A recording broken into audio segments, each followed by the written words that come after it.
Good afternoon, everybody. Thank you for joining us for this very, very exciting panel on defining a culture of care for Black boys. You might be asking yourself, why are we doing a seminar on the culture of care for Black boys? And I first want to start off by saying that today at the Supreme Court justices are hearing arguments for and against affirmative action policies in college. And the reason they are in the process of looking at those kinds of policies is that affirmative action continues to be contested. And the idea that we may want to support people because of, college applicants because of their race and the experiences that being a person of color mean in the United States continue to be highly, highly contested. So this, the discussion we're having today is very current and very much part of the current policy debate. But I want to start by saying that Black boys in the United States are some of the least well served by our educational institutions and by a variety of different kinds of systems that normally support the health and well-being of children in general in the United States. So being a Black boy in the United States is very much, as a friend of mine who came from Eastern Europe said, very much like running an obstacle course. You set out with a lot of potential and a lot of aspirations, as kids all over the world do. And then very early on, you're presented with the challenges that are part of a long history and long legacy of racism and racist behavior, systems, and beliefs. And that starts very, very early. It can start, as early as infancy. It certainly starts to become much more apparent in preschool, and then throughout the course of a boy's educational experiences, and then of course outside of the educational space, particularly in communities that have high levels of discrimination and high levels of racism. So what we want to do today here is think about how we can support the success and the aspirations and the excellence of Black boys.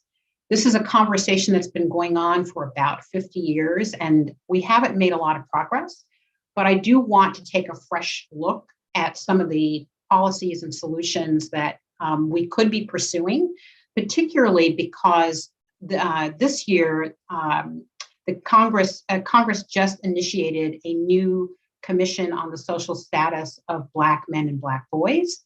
And because in the wake of the murder of George Floyd and other very, very unfortunate murders, we as a nation have started to really take a fresh look at what are the policies, the attitudes, and the systems which for so long have prevented Black boys and then Black men from continuing to pursue excellence on a broad scale. So what I want to do today is be in conversation with two of the nation's leading experts in supporting the excellence of Black male achievement. And I'm going to first introduce them. We're going to have a conference. They're going to talk a little bit about their work and their interests.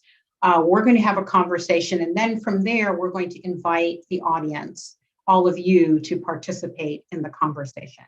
So let me start off by saying that I am absolutely thrilled to be able to introduce Julius Davis, who has a doctorate in education.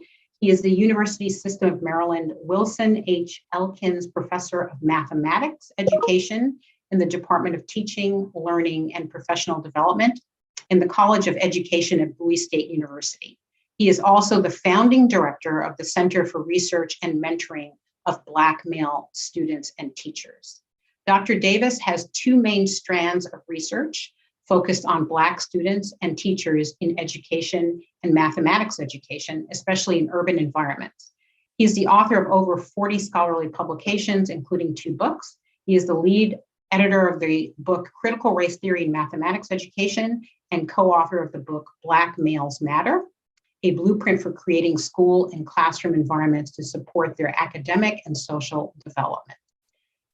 We are also joined by Tyrone Howard, who is a professor of education in the School of Education Information Studies at UCLA. His research addresses issues tied to race, culture, access, and educational opportunity for minoritized student populations. Professor Howard is the author of several best-selling books, including Why Race and Culture Matters in Schools and All Students Must Thrive. He is a native of Compton, California, where he also served as a classroom teacher. Professor Howard is a member of the National Academy of Education and is an AERA fellow. I want to welcome both of you. Thank you for joining me. I'm going to start, Dr. Davis, with you. I want you to talk a little bit about your research interests, what you're working on now, what really motivates you to do this work. Thank you, Camille, and thank you to the team at Brookings that put together this webinar. One of the things that really intrigued me about this webinar was the asset and strength-based perspective of focusing on Black males, defining a culture of care, which I think is very important. So for me, I spent a great deal of my time as a director for the Center for Research and Mentoring of Black Male Students and Teachers, developing programs, working with Black boys, their families, communities, educators. And to be quite honest, I love working with Black boys. I love the fact that I get to spend so much of my time doing so. And my work at Bowie State University at this current point in time involves a rites of passage program for Black boys in middle school. We have a Black Male Teachers College program. And all of these are grounded in my research that's interdisciplinary. While my main area is mathematics education, I'm currently doing work with colleagues in school counseling, school psychology, and just a host of other areas in education. Because the one thing that we see about Black males is that the issues that they're dealing with are interdisciplinary and they span the spectrum. And so I take great honor in being able to work on behalf of Black boys, their families, and the community. Thank you for having me. Thanks very much, Dr. Davis. Dr. Howard. Yes, first of all, I want to echo what Dr. Davis said. Thank you, Camille, for having us, and thank you to the Brookings Institute for this important webinar. I think it's always important to put a spotlight on those populations that are among the most marginalized, and I can't think of a group that's more marginalized than Black boys. For me, something I frequently tell my students that research is me-search. Much of what we do is tied to our own lived personal experiences. So the reason why I study Black boys is because I'm a Black man who was once a Black boy. And I was able to witness firsthand growing up in the Black community, so many of the challenges and obstacles that Black boys face on a day in, day out basis. And what I also recognize is that I thought many of those issues were tied to the fact that we grew up poor. And I thought that poverty was really the real factor that explained why Black boys face what we face. But then as I grew up, and I had my own three sons who grew up in a very different environment than the one I did, I realized it was not strictly a poverty thing, that racism is real, because some of the same challenges that my three sons faced, Black males, are some of the same challenges that me and my brother faced when we were younger. So this is an obvious issue no matter what your socioeconomic status is. And we have to be clear and careful to not allow poverty to be the proxy for us not to discuss race and racism. So I do this work in a real intentional and unapologetic way that comes with a lot of criticism and critique that folks say, well, you can't really study Black males because you're too close to it. And I make the statement that I am unapologetically close to it for that very reason, because Black boys have been among the most scrutinized, analyzed, criticized subjects in research for centuries in this country. So it's important for folks like myself and Dr. Davis to do this work on Black men and Black boys because we've lived it. We're not theorizing about it. We're not trying to study it for the sake of what we think might happen. This is steeped in real life, lived experiences that we see firsthand. And I think we are experts in this. And not only are we experts in it, but the sad reality is we grew up with other Black men who also are experiences in it. And I oftentimes say so many of the young boys that I grew up with who are no longer here had just as much intellect, just as much talent, just as much sort of sheer passion for life, but the throes of racism does so much that many of them are not here. And so therefore I, and I'm sure Dr. Davis would agree, see it as my professional duty and my moral obligation to do whatever I can to ensure that I'm trying to create pathways and possibilities for the brilliance that resides in every young Black boy in this country. Absolutely. Thank you for that. So I wanted to ask you, for our audience, to just sort of get everybody in the same place. Each of you has devoted years of scholarship, advocacy, teaching, and thought to developing and championing educational approaches that lead to success for Black boys. And would like each of you to provide us with your perspective on why we need an intentional approach to ensuring the success of Black boys in general and in school in particular. So Tyrone, I'm going to start with you, and then I'm going to ask Julius to provide his perspective. Sure. I appreciate this question because I think one of the challenges, we oftentimes try to use a one-size-fits-all approach and assume that it's going to work well for everybody. And it doesn't. And oftentimes when we try this one-size-fits-all approach, the group that's most marginalized typically gets the least of those resources, i.e. Black boys. So in this country, we have lots of customized approaches. We have Title I programs for kids who grow up in poverty. We have bilingual programs in this country who are largely for Latinx students. We have in the area of child welfare, what's called ICWA, the Indian Child Welfare Act, that's for indigenous populations. We have the Individual Disabilities with Education Act, IDEA for students with disabilities. So we have a history of saying there are specific subgroups who require something very customized for their unique experiences, historically and contemporarily, in order to give them opportunities to be self-actualized. But the group that we don't do that for are Black students. Despite all the data that continues to come out that paints Black boys as being problematic, pathologized, underperforming, I think it's time for us to be intentional in saying, what does it look like to create a specific type of intervention, a specific movement that's specifically targeted for Black boys? Now, I recognize that Black boys are not a monolith. There's a lot of diversity that exists within Black boys. But when you look at the data that consistently tells us that not that there's something wrong with Black boys, but that the systems and structures are not serving them well, I think you have to craft interventions that are specifically targeted for that group. However, we're fearful of doing that because in this country, we have never wanted to fully humanize the Black experience. And we've never wanted to fully recognize and humanize the experience of Black boys and Black men. So I think if we're serious about trying to change this, and I believe in this idea that when you help Black boys, everybody wins. Heather McGee writes about this in her book, The Sum of All of Us, that this is not a zero-sum game. When you help Black boys, you're not taking away from anybody. You're not harming any other population. I believe firmly in this idea that rising tides lifts all boats. And if you help the boats that are amongst the least of us, Black boys in this country, everybody wins. But the fundamental question we have to ask is, are we truly concerned? Are we truly dedicated to doing something for the uplift of Black boys? If I could add on to Dr. Yes, Howard's Dr. Davis. So eloquent statements about Black boys. He just really laid out a great foundation for this conversation. I think that this work is grounded in our lived realities, both within our families and in our communities. And so I think an intentional focus on Black boys is necessary because they have a unique set of experiences, as Dr. Howard outlined, in this country that is different geographically. Whether you're in the South, whether you're in Canada, whether you're in the UK, the thing that we continuously see across the research span is that Black boys are marginalized in all of these contexts.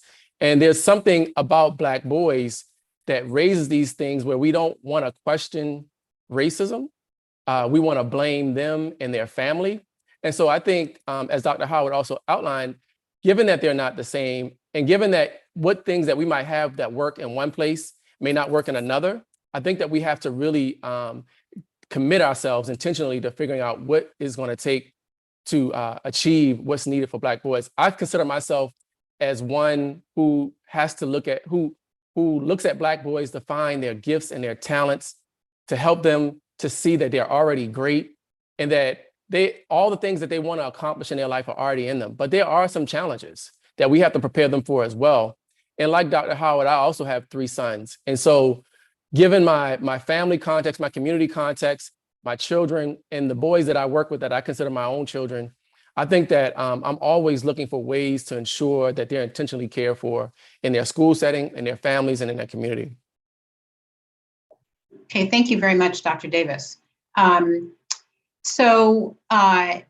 Julius, I want to continue with you for a second. We know that in general, there's a lot of opportunity to improving STEM education in the U.S. The U.S. continually places near the bottom of developed countries when, surveys are done internationally. So we don't really, as a country, don't do a very good job in STEM education. And I think that's particularly true for the approaches to STEM education for Black boys. You've done a lot of work on this. What does an affirming and supportive approach to STEM education for Black boys look like? And how would we know when we're successful in achieving, getting to a place where Black boys are really successful in STEM in particular? That's a great question. And I think there's this misnomer that Black boys are not successful in STEM education, when in fact they are. And actually in some of the research that I have done around the country, Black boys are excelling at such high levels in programs that folks are having a hard time providing them with challenging materials because they're taking advantage of it. Unfortunately, most of these experiences are happening outside of school. They're not happening in their classroom context. And in many cases, what I've found in researching Black boys is that they're not given opportunities in their current school settings. And oftentimes they're ostracized by their teachers in their spaces when they seek help, and they don't get the help that they need to excel. But if you look at the work, Black boys who receive the kind of support, and many of the Black boys who are supportive, who are successful in math and STEM areas are successful because of their families, advocacy.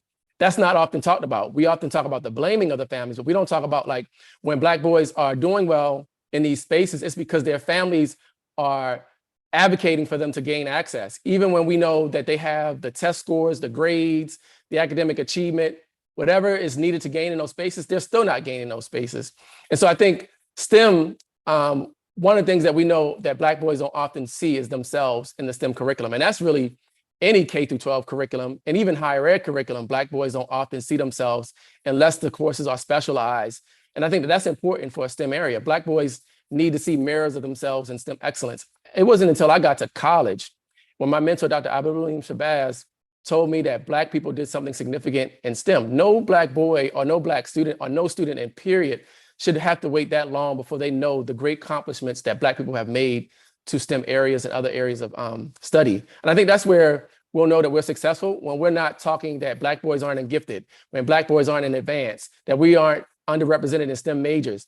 But that's really when we open up these spaces to them and make them feel welcome in those spaces, I think that we'll start to see a difference and a change, and we'll know that we're achieving success. Are there particular ways that we can open up those spaces? Some people have done some of the work. So like some folks have intentionally placed Black boys in advanced placement courses, provided them with the supports, given them the peer communities, created cohorts. One of my good colleagues, Dr. Christopher Jett, just shared what Morehouse does to create their community, their culture at the institution. There's a culture of excellence expected for Black students at Morehouse. But I think that that's a number of other places that do that. But we don't oftentimes have the high expectations for Black boys in STEM that produces the excellence. I think we focus a lot on remedializations and lower level courses, and we don't think that Black boys can handle the challenge. But really the problem is that they haven't gotten the challenge and they haven't been shown or believed in that they can achieve in these areas. And I think once we give them the opportunity, they perform well for us. Great, thanks very much for that, Dr. Davis. So Dr. Howard, I know both of you are in the education field. That's really, where you start all of your work, but certainly your work is much broader than that. And we know Black boys, like all children, probably spend most of their time outside of school, not just within school. And so I'm wondering, what do you think a culture of care for Black boys looks like more generally, that's comprehensive of both what's happening outside of school and of course what's happening in school? And then, in your view, what are the steps we need to take, the approaches, the policies that we need to have in order to ensure that we are creating that culture in a much more systematic and consistent way? No, I appreciate that question, Camille. I think Dr. Davis really started to hit the nail on the head earlier when he talked about Morehouse College as an example. I've seen that firsthand. My son is a graduate of Morehouse College, and what happens at Morehouse College is the very thing Dr. Davis mentioned. There is a set of expectations, there is a set of beliefs, there is a system, an ecosystem that says that you will succeed. There is an ecosystem that says that you are great. There's an ecosystem where you see people who look like you and who affirm you in all the ways you can imagine. I think you can take a model at Morehouse College and begin to say, what does that look like in K-12 schools? I think what the model around cultures of care would entail, first of all, is the belief system. We have to ask a very difficult question. What is it that the adults who teach Black boys truly think about them? Do you see their promise of potential, or do you only see them as problems? Do you see their genius and intellect, or do you see them as someone who has to be constantly surveilled and watched? Do you see their full humanity in the ways in which they're going to make mistakes, they're going to make missteps, which is what everybody should be allowed to do? A culture of care is one that says, you know what, we're not going to demonize you or criminalize you or pathologize you because your family structure may not look the way that mine as a teacher looks. We're going to create a culture of care that says, A, we believe in you. We're going to hold you accountable. We're going to give you support so you can become the best person that you were set out to be. I also think that that culture of care has to be rooted in a deep sense of cultural competence. Culture is so complex and so multifaceted. You have to understand the kinds of ways in which Black boys show up. Black boys show all kinds of sort of ability and genius every single day, but schools suck the life out of them, suck the creativity out of them. And let me be clear, it's not always white teachers who are the culprits, because there have been cases where folks who look like Black boys do just as much damage to Black boys as white teachers do. And it's hard for me to say that, Camille, but Dr. Davis knows what I'm talking about. I always have to say that not all skin folks are kin folks. And this is about a consciousness, sometimes not a skin color, but you have to be able to see the best and brightest of young Black boys. And I always say, and this is the research that we find, we go to Black boys, we say, tell us who the good teachers are. And they can tell you just like that, who are the teachers who care about them, who are the teachers who hold high expectations for them, who are the teachers who are willing to hold them accountable, who are the teachers who provide supports. And it's very clear that Black boys are aware of that. But what the research also tells us, and this is what is important to note about a culture of care, is that Black boys are more likely to be adultified. They're assumed to be older than they are. They're assumed to be bigger than they are. They're assumed to be more aggressive than they are. We've seen all types of data when Black boys are at racially mixed schools, their white peers engage in some of the same behaviors, sometimes even more egregious behaviors than Black boys do, but they're met with more punishment, they're met with more exclusion. So a culture of care is one that has, from a policy standpoint, a very different way of how it looks at punishment. There is no punishment. There's no suspensions and expulsions. We're looking at models now that are rooted in restorative practices, because a culture of care says that, guess what? Young people deserve to be young people, and they're going to make missteps, but we don't push them out and punish them and demonize them.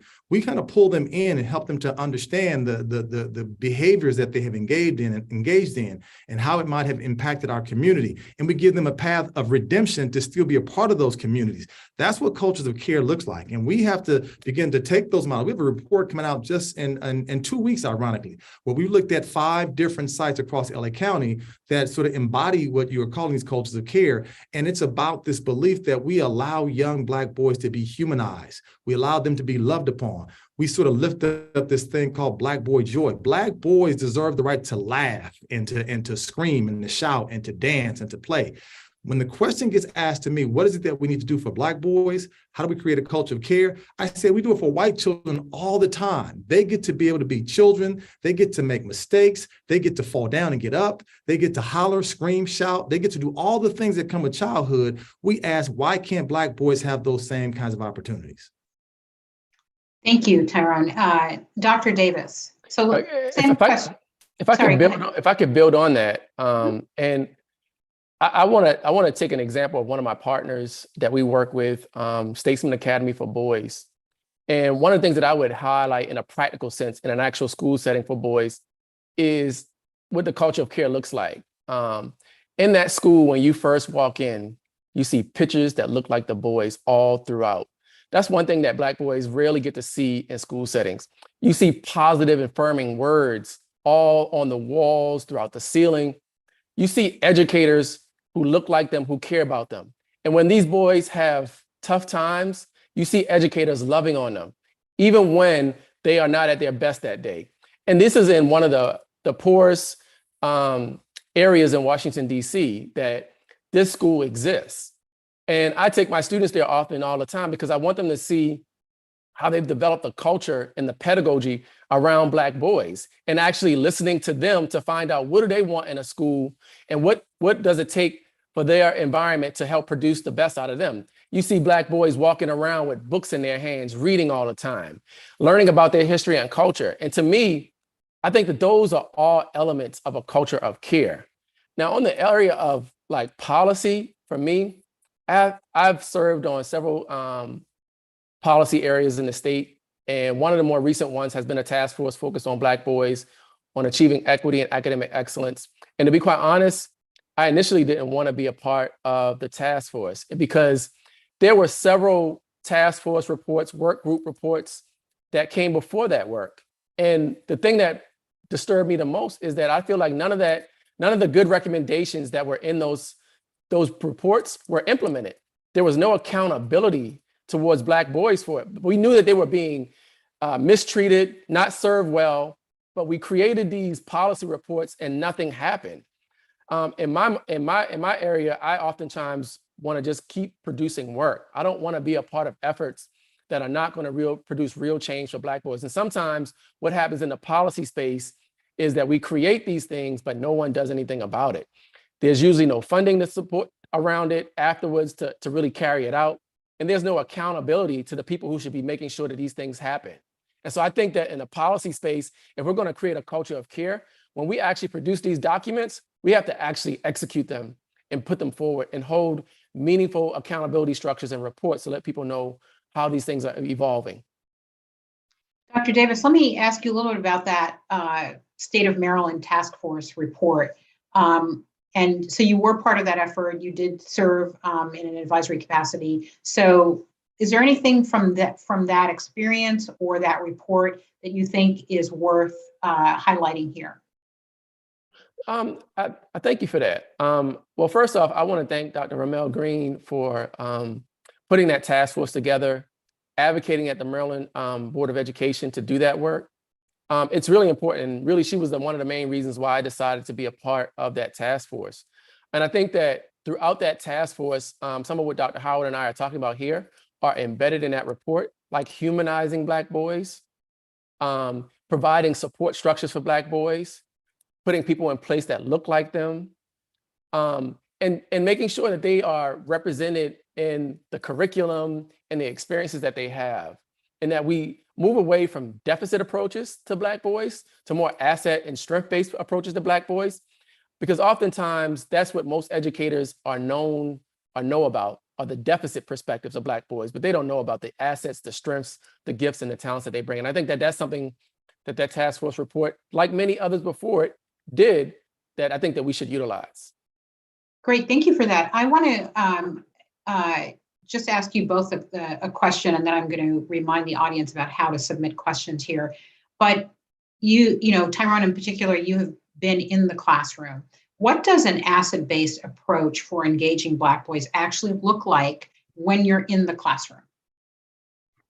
Yeah, I always ask educators that I work with, what's the lens you look at to see Black boys, right? I mean, what are the preconceived notions you have? And we all have them. What are the biases that you have about Black boys, right?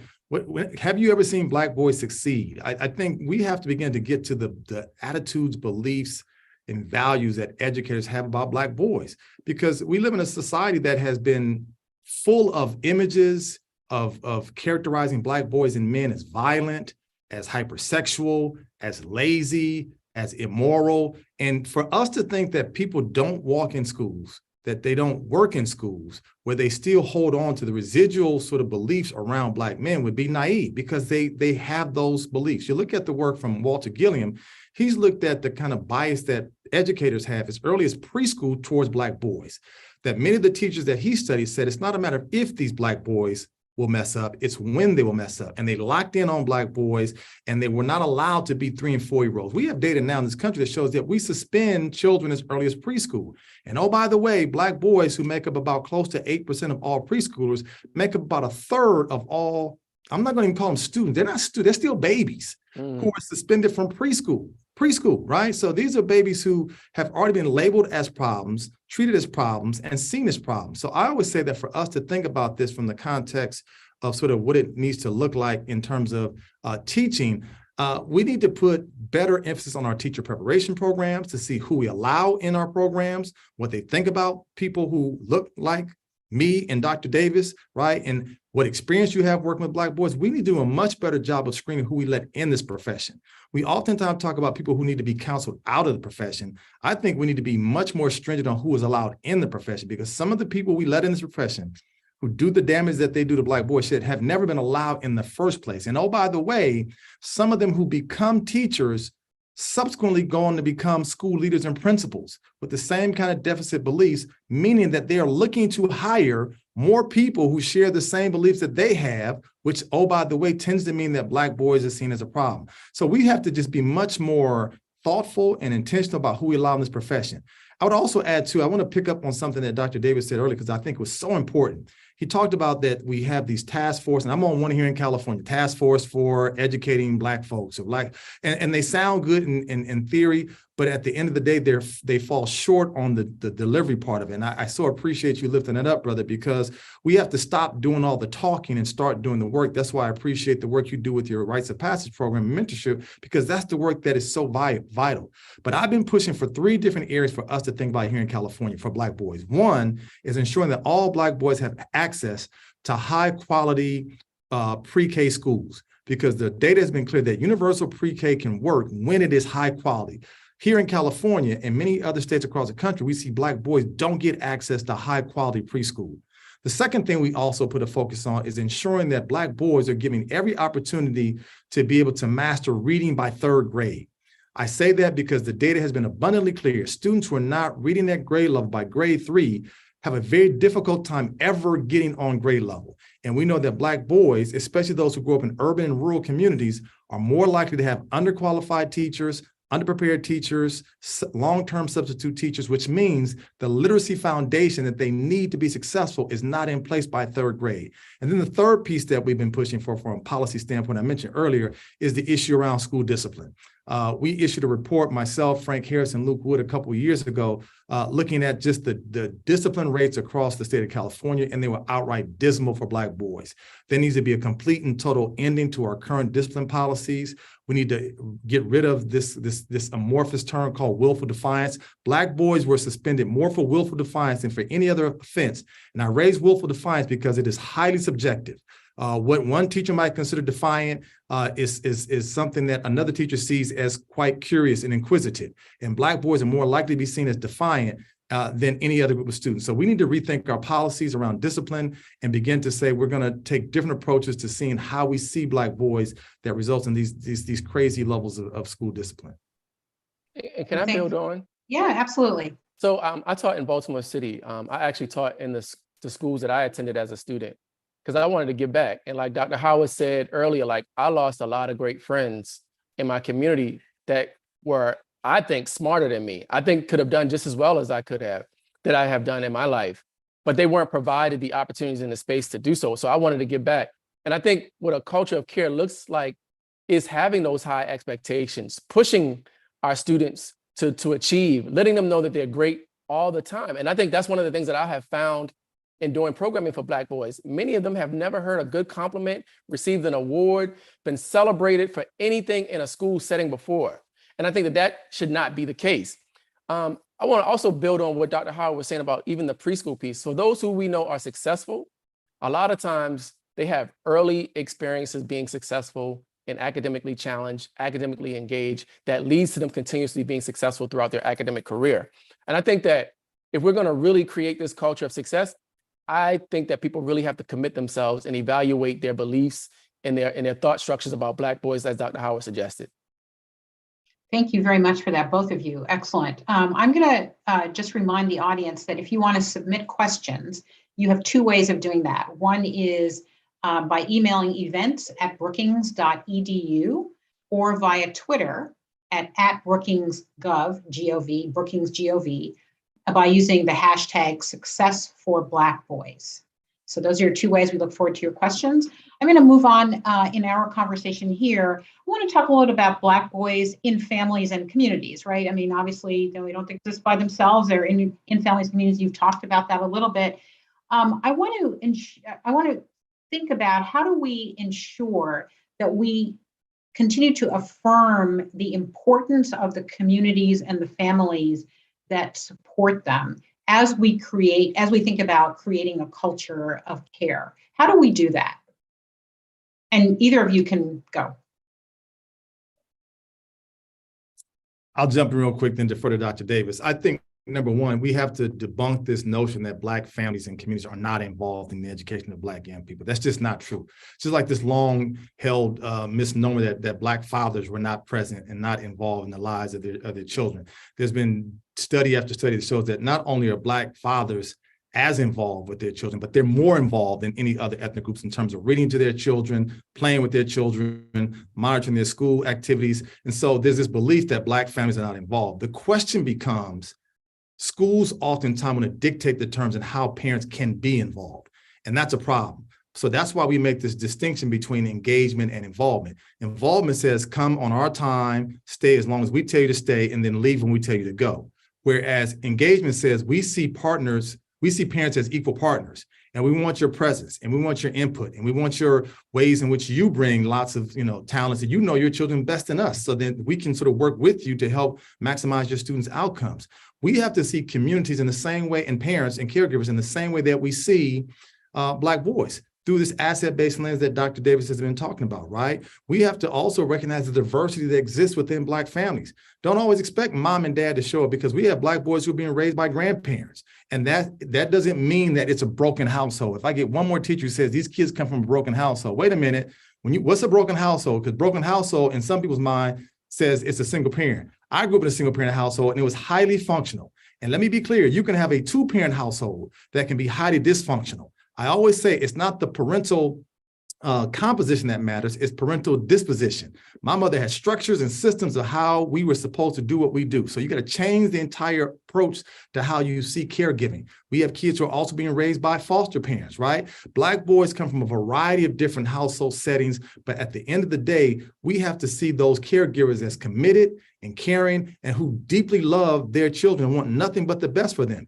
And what schools tend to do sometimes is that because you neglect, you ignore, then you get the angry parent who shows up, and you say, well, why is this parent angry? Well, because you've done wrong by their son. And when you try not to work with parents, you allow this simmering and to bubble up to cause what it causes. So I always say this, is that at the end of the day, we have to recognize that our parents are doing the absolute best they can with their sons, right? And when it's all said and done, we have to recognize this. So much of how parents feel about schools is also deeply rooted in their own experiences in schools. So if I couldn't stand school when I was younger, if I disliked school when I was younger, best believe that some of those parents are going to bring that same sort of emotions and feelings to the school for their sons. So we've got to work with parents and caregivers as partners and not see them as adversaries. Okay, thank you, Dr. Howard. Dr. Davis. I agree 100% with that. And I would also add that parents of Black boys also need to be celebrated. One of the things that I often do with the programs that we have for Black boys is to give honor and thanks to their caregivers, grandmas, and then I also make it a point to connect with them every time I see them. And I don't see our relationship as transactional. I see our relationship as both being committed to producing excellence for our sons. And I call them most oftentimes my sons, because I do believe that. And I am willing to do whatever is necessary to advocate for our sons. And we oftentimes, when things are going wrong, we connect with each other and figure out what are we going to do for our sons. And then I think that partnership exists. And I also think that while schools often say that they want parents involved, they don't really believe that by the way how they treat parents or how they engage with them when they get involved. And I've seen that for parents who are well-educated parents, who have less than education, parents who are poor, parents who have money. Like, schools don't really want to see Black families involved as much as they say they do. But one of the things that they're very comfortable doing is blaming them when they don't see them in the school building, but then also complaining about them when they're too much in the school building. So I don't know that we really want to see Black families really involved in the lives of Black boys or Black children, period. I just think that that's just an excuse to justify a certain treatment of Black boys and Black families. Great, thank you both very much. We are, believe it or not, we are at the point of entertaining audience questions. So I'm going to start with one, which has to do with this thorny issue of how we define success and whether our current ways of looking at academic success are really serving Black boys well, and whether or not we need to have a different kind of framework around what entails success. So I'm going to ask both of you to kind of think about that a little bit and then provide me with your perspectives on that.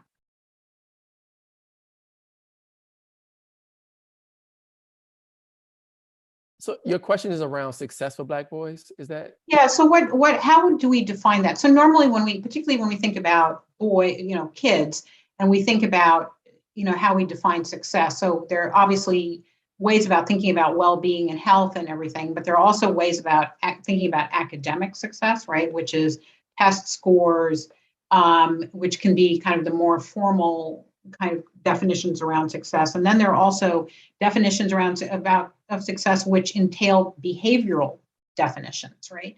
So I'm asking you to comment on sort of our current thinking around how children are perceived as either successful or not successful, whether or not that is something that is supportive of Black boys currently. And if not, do we need to reframe? How do we reframe? It's kind of a big question.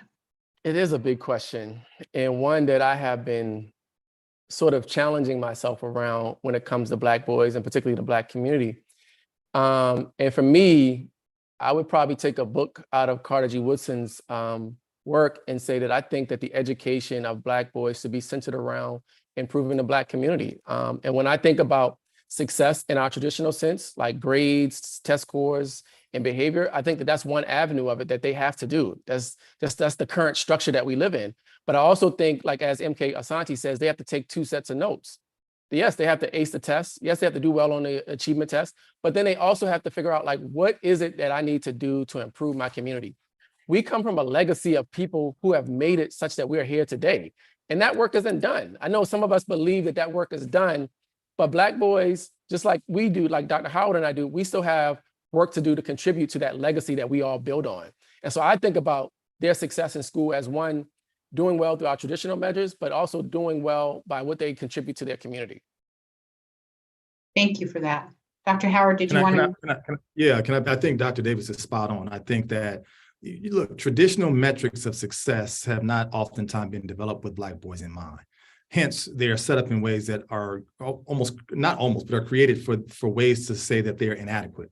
I keep mentioning these reports we did, but we had a report some 7 years ago where we looked at what we call high achieving Black boys. And we found that the definitions of success need to be rethought.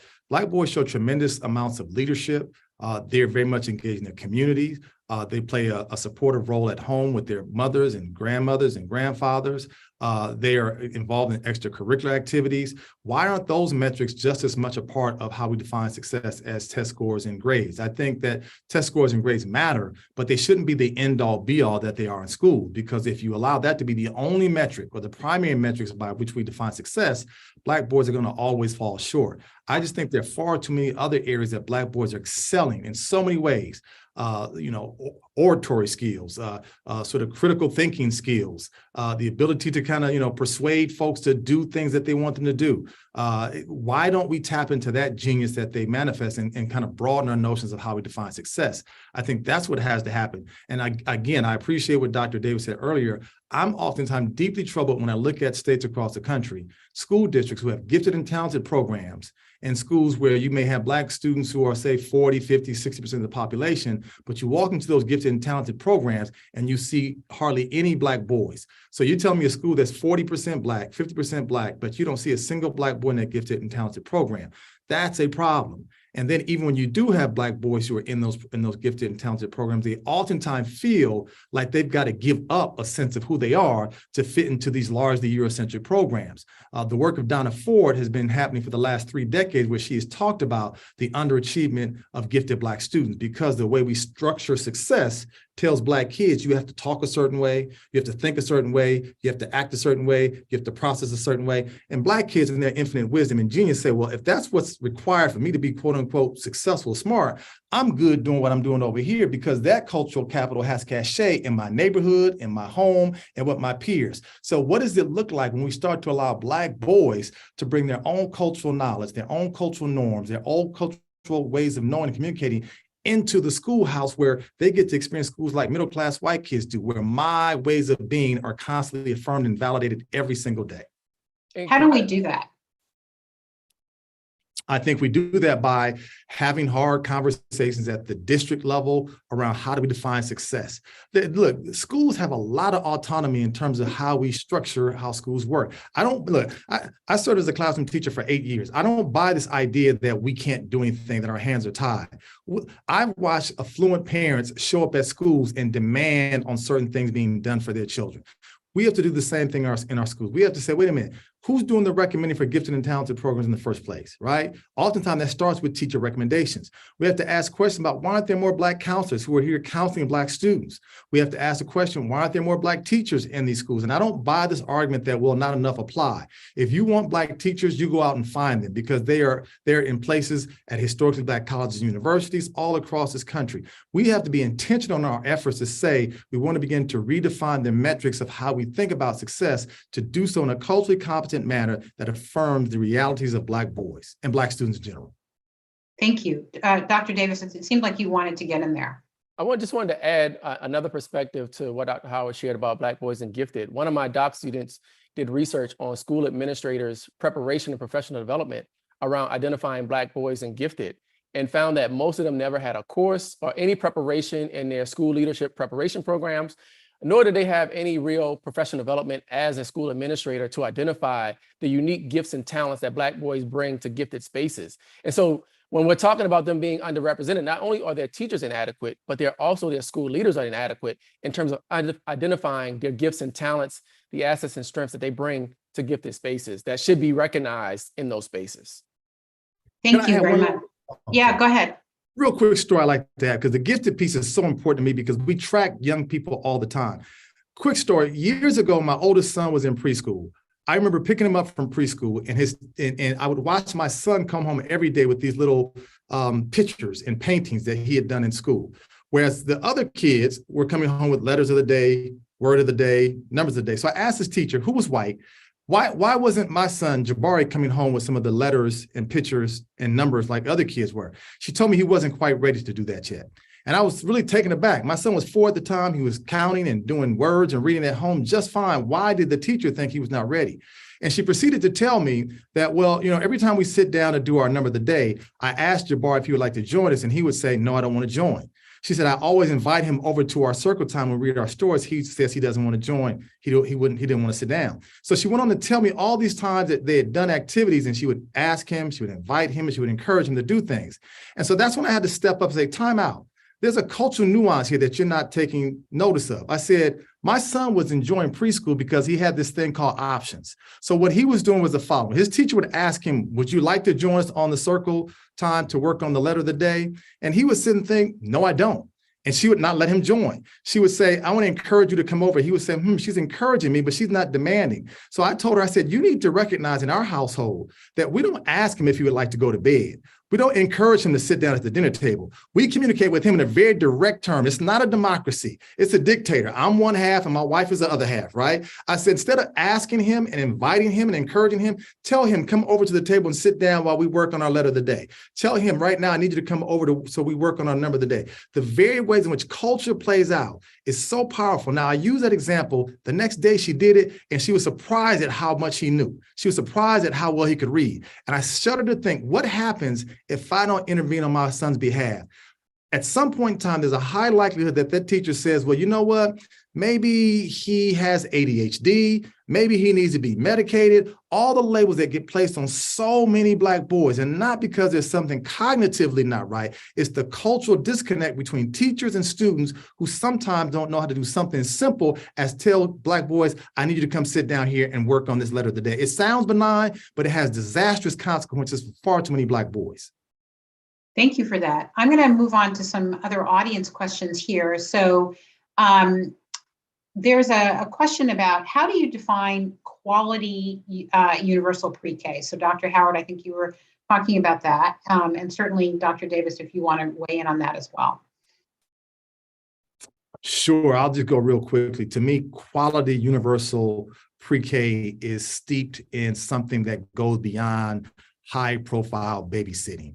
I think quality high school, quality preschool has teachers who have met some threshold to be credentialed to work with young people.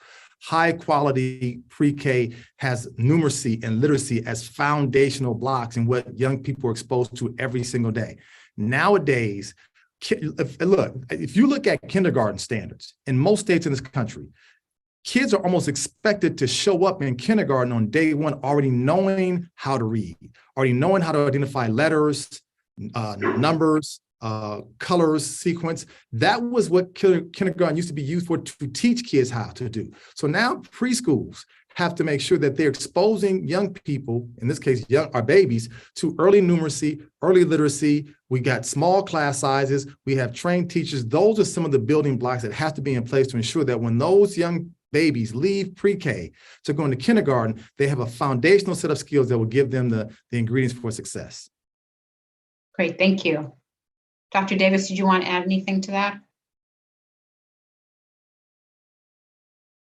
I'm sorry, I was on mute. I agree with Dr. Howard shared. And I think I would just tout the work of Dr. Janice Hale, who has done a lot of work on Black children as one of those pinnacle pieces to think about, like those unique cultural pieces that we bring to the school setting. I think a quality pre-K program would include those cultural elements that Dr. Howard and I have been kind of sharing throughout our conversation today. Great, thank you very much. Dr. Davis, I want to stay with you. We had a fair amount of questions around how do we engage with racism in a pretty overt way when we're thinking about creating a culture of care for Black boys, both in the school setting and outside. I mean, you both have tackled that directly, and I think it's worth hearing from each of you about how do you do that in an intentional way throughout the school system, throughout the school experience. So Dr. Davis, I'm going to start with you on that. Wow, I would get the racism question first. It's something that I think about. Interestingly, both Dr. Howard and I both do work in critical race theory.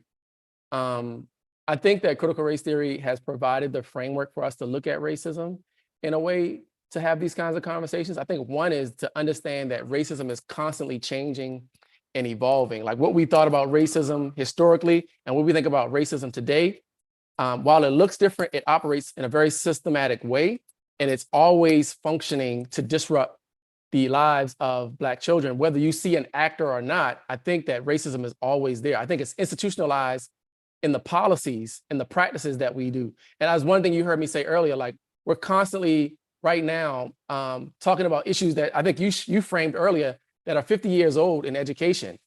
We know that the curriculum has not changed from being predominantly white and male. We know that these issues around Black students gaining access to higher level courses and things of that nature haven't changed. So I think that when we talk about racism, when we start talking about inequity, to me, that's where racism lies. It lies within the inequities that we continuously see within school systems and structures. And I'll stop there in terms of like, that's what we see. But how we advocate for that is what Black families have been doing continuously. They continuously push to get their kids access to the spaces that they need for their future. They consistently stay on top of teachers to ensure that they're serving their children well, as Dr. Howard just gave us a great example of. We are consistently given opportunities, when given the opportunities to have great educators, Black children take advantage of those and then they excel in those environments. And I'll pause there and allow Dr. Howard to add on to. Thanks, Dr. Davis. Dr. Howard? Sure. I think that we need to listen to Black boys as one way to begin to address and unpack racism, but not just listen to Black boys, believe Black boys when they give us these accounts of what they're going through. We have to ensure that we're not engaging in what Luke Wood and Frank Harris call race lighting, meaning that when people talk about their experiences with racism, we try to explain it away, or we try to tell them that it didn't really happen. We try to say that they're overreacting.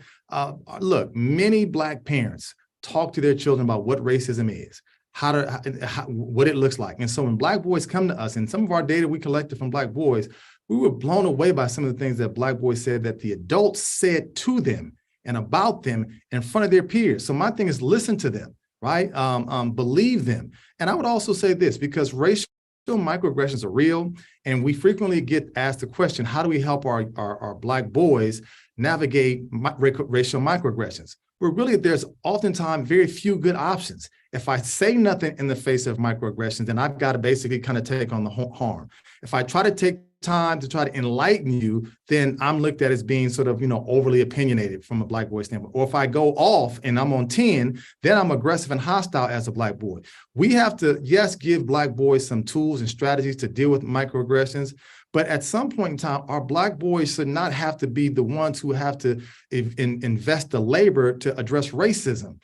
The adults have to fight to end it in the first place. I would always tell my sons, listen, when you deal with those issues, come to me and your mom. Let us fight the adults. Let us tackle these issues, right? And I just want to make sure you give me all the detail, because don't have me show up at this school and you left out a core piece of what happened in these stories. But we have to talk to our kids about racism because it's real, it happens, they see it, they know it, and they need to know they have advocates. And we have to be individuals as parents and caregivers who will show up at schools, who will have conversation with principals, who go to school board meetings, who go to superintendents, who write letters, who send emails. And the thing that we as Black folks have always done, we mobilize and we organize to ensure that our voices are being heard. Those are the things that we have to do. We can't put all the labor on our babies to fight schools and injustice and racism. We have to be at the forefront.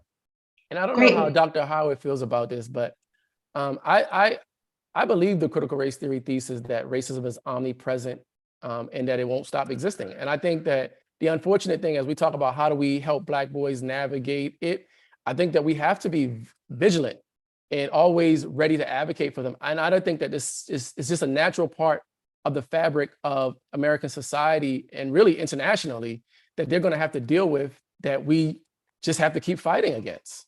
And I don't know if there's one set way, because I think the issues keep showing up and constantly, and they continuously impact the lives of Black boys in very significant ways. I just think that we just have to keep fighting against it.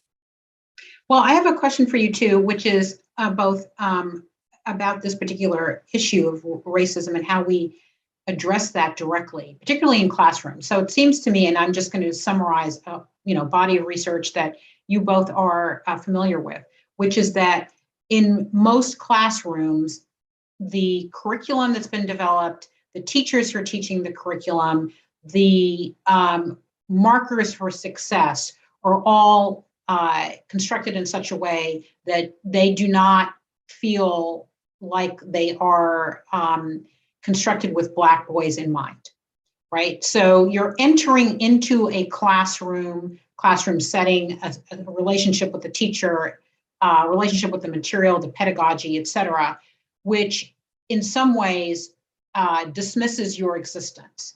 How do we work on that in the school setting? So this is not, just preparing our boys to navigate, which is, a system which is obviously very, very challenging, but it's like also adults can do something and we can do something in the school. How do we do that? Yeah, Dr. Davis said something earlier that I think was so important, right? I think it's small things, but they're big things. When you walk into a school, where do Black boys see pictures of people who look like them? Where do Black boys see quotes from famous African Americans? Where do Black boys begin to see, pieces of literature that are reflective of them? I think we as parents have got to go in and do our own inventory. I can tell you on many occasions, schools did not want to see me walking in because my thing would be, let me look on your walls. Let me see where my son feels validated in your classroom. Let me look at the curriculum and make sure you're not in sort of engaging in what Rich Milner calls curricular violence, meaning that you've rendered my son invisible because all the books you're reading do not reflect him. Rudine Sims Bishop talks about creating classrooms and content and curriculum that are windows, mirrors, and sliding glass doors. We have to walk into classrooms and ask teachers, what are you doing from a curriculum standpoint and an instructional standpoint to make my Black boy feel like he is seen, validated, and heard? And if they're not doing that, then we have to be resources. Okay, I'll bring you some books in. I'll bring you some posters in. I'll bring you some texts in. I'll bring you some lessons in. So don't give me an excuse that you don't know how. If you don't know how, I can assist. And we have to be insistent upon that, even at the high school level. My kids would get so embarrassed. Dad, don't show up in my chemistry class and ask my chemistry teachers about how come we don't have any Black scientists on the walls. Yeah, I'm that father, and we need to be that present. Thank you, Dr. Howard. Dr. Davis? No, I agree with all that.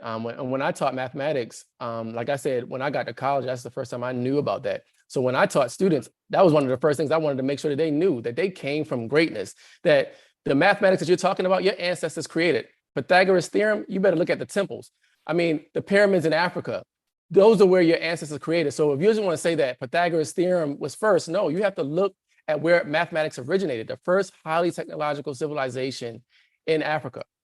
And we don't often talk about that when we talk about mathematics or any of the STEM areas, that all of the scientific knowledge that we're talking about existed long before the Greeks and the Europeans. But we don't bring those things into the STEM areas, although those things are used to justify the current scientific racism that we see that exists within STEM curriculum. Well, I want to thank you both. You know, good conversations like this always have a way of feeling like you need more time. And I think that's always a mark of an excellent conversation. I want to thank the audience. We had so many excellent questions. I was only able to fit in like a very small fraction, but I want you both to know that people were very, very engaged. And we're going to save the chat because there are a lot of questions to connect with you directly and also to get information that you mentioned or resources that you mentioned. So I want to thank you both. I want to ask the audience to also warmly thank you for spending the time with us and also offering your perspectives. This is a very important topic. I hope we will be able to make more progress in the next few years than we have in the last 50 years, and I know you will be part of that. Thank you very much, and thank you to the audience for your engagement. Thank you, Camille, and thank you to the Brookings Institute. And thank you, Dr. Davis. Stay brilliant. Keep doing the work you're doing. I appreciate it. You too, good brother. Thank you all.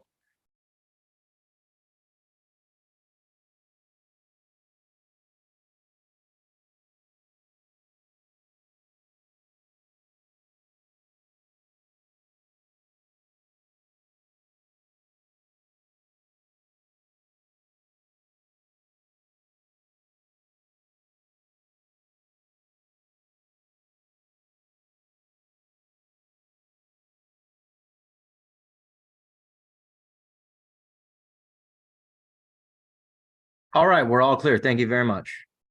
Great. Thank you both very much. That was excellent. I feel like we were just getting a lot of momentum there. And the audience questions were coming like fast and furiously. Thank you, Catalina, for your great, moderation of the online discussion. I mean, we had so many questions. There's no way that we could answer all of them. I just tried to take big themes. Yeah.